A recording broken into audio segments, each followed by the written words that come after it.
Our art world has changed. As we learned in Module 3, unlike modernism, postmodernism is not an artistic style, but rather a cultural phenomena. The concept, process, and alternative voice are taking over for grand narratives and human progress. Art has taken different forms, from installation to commercial to environmental to political art. Art has something to say, and sometimes it makes us uncomfortable. Other times, art can inspire us to get involved, listen to new perspectives, and even try our own hand at creating. Art is more collaborative. There are more opportunities for the amateur to connect, share, and learn. Social media and online tutorials have not only made it easier for the average person to create, but technology has also made documenting the process just as important as the product. Whether it's a like or a retweet or constructive criticism, talking about art has also become more accessible. The 2007 and 2010 revisions to the arts curriculum put more emphasis on process, critical thinking, and expanded the definition of art. Art history and theory is integrated into the creating. However, I still find that a lot of art classrooms put an emphasis on product and individualism. How could we not? As Pamela Bernard states, artists and art educators face the challenges of politically driven agendas that most commonly focus on accountability and pupil attainment. And since Sir Ken Robinson challenged us to a learning revolution in Module 2, I thought it was time to move away from the quantification and linear ways of education. In Jack Richardson's article on interventionist art education, he states that art today is moving outside cultural centers and becoming more of a social exchange. He attests that this work has developed a new aesthetic and theoretical paradigm of the work of art as process, a locus of discursive exchange and negotiation. It is time to reflect the art world. I learned that reflection and discussion is important to the arts classroom because students get an opportunity to demonstrate their knowledge if their product doesn't work out as they intended. Also, there's more opportunity for differentiation and scaffolding. Students can receive different levels of questions, and the teacher can provide ongoing feedback throughout the process. Not to mention, the process is where the learning happens. Students can transfer their learning to another problem-solving situation. And lastly, the process is important because, as Pollock so famously said, art has no beginning just as it has no end. Collaboration came to mind after reading about interventionist art education, which essentially means to place the tactical over the aesthetics. Students investigate a concept or discuss a design hypothetically. They physically create artwork together, and they are successful while they create, not after. All of this places the process as equal to or more important than the product. My first assignment was an exploration in an unfinished style and trying to show how different expectations affect the outcome. My second assignment evolved more into the emphasis on process that I wanted. Essentially, students create the work together one step at a time. Each student is given a step. This could be used to review historical art techniques, such as having a student show chiaroscuro, and then the next student could demonstrate the use of an element to communicate personal meaning by creating an abstract organic shape reflective of their current place. These steps could serve as review or as an introduction. Meanwhile, the students have to discuss the overall composition by determining which steps should be where in the physical artwork. The end result is nothing like anyone would have imagined. Students need to surrender control over the finished product. Then learning becomes the intention, not who's the better drawer or what mark did I get on my painting.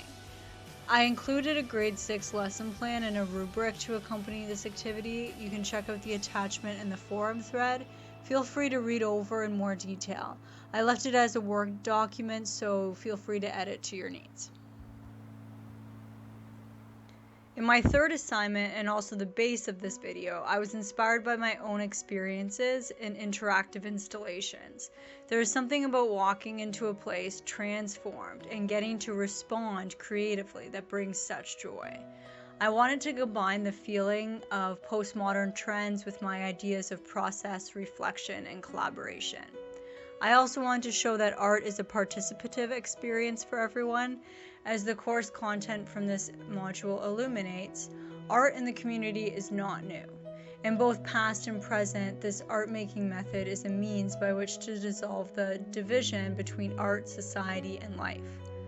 I wanted not only to challenge the divide between art, society, and life, but also between process and product. My installation piece shows that the product is constantly evolving, and each step of the creative process is vital. What I like about this assignment is the number of variations. Students can hang pictures of historical artworks, and then that they've appropriated, make an ironic design on the picture, and then the next student could annotate about the characteristics of the original work, and then discuss how this student took a spin on the original work.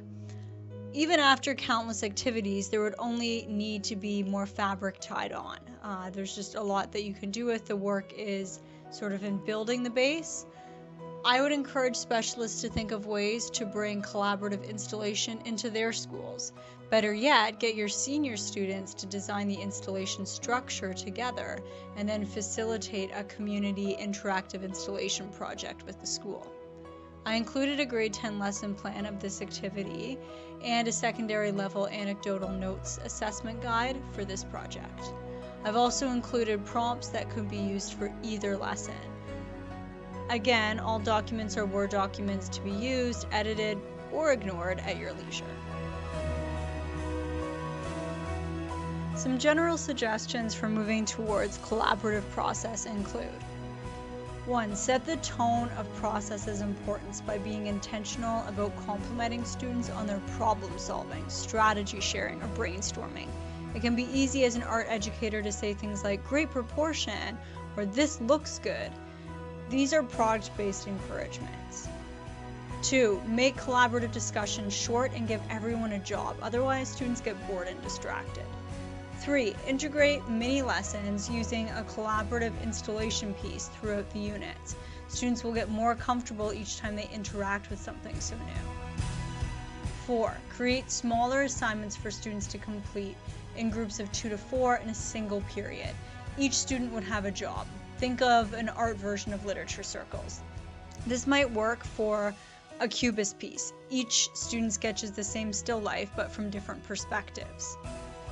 Then they cut it up, reassemble the drawings together, decide on the best composition, glue it, photocopy it, and either paint monochromatically on top, dividing up the sections, or they each get their own copy and you assess the product.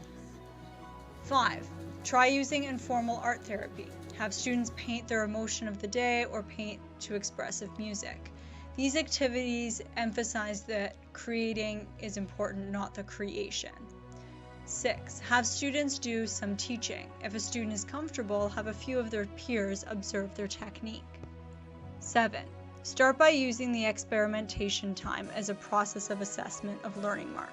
Students might not be willing to sacrifice the product mark on big projects and might be intimidated by allowing others into their space.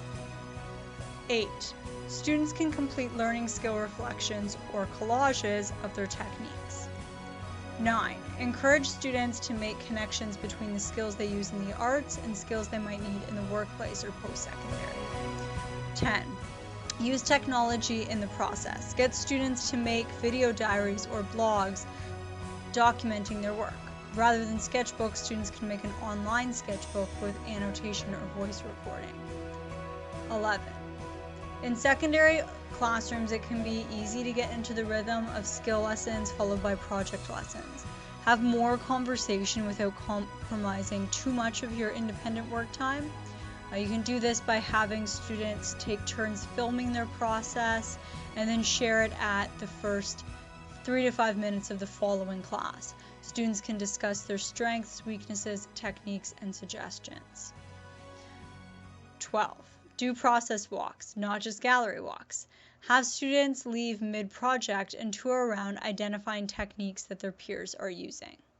Okay, as we sort of wrap up here with online workshop, I just want to leave you with some resources to check out. So I mentioned Hit Record before and the mentioned recommended websites, and I really like this because it is collaborative.